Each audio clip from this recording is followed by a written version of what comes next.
Bizkaian, Eliza osatzen duten komunitate eta pertsona guztiak animatzen jarraitu nahi dugu Karitasen.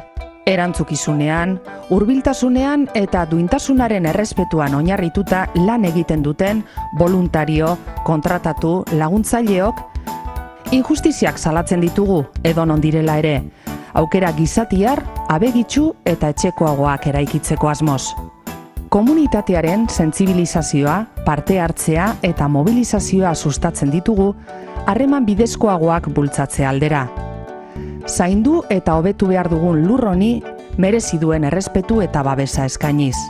Soin lan egiten dugu beste erakunde sozial batzuekin, plataforma eta sare ezberdinetan, beti ere mundu bidezkoago eta solidarioago bat lortzera bidean, pertsona ororen eskubideak bermatu ahal izateko. Karitas ezagutu dezazun nahi dugu. Kalte beratasun egoeran dauden pertsonei bide laguntza eskaintzen diegulako ibilbide osoan zehar. Hauxe da gure konpromisoa. Zeurea ere izan dadin gonbidatzen zaitugu. Guztiak izan gaitezke apartak. Justiziaren alde lan egiten dugu.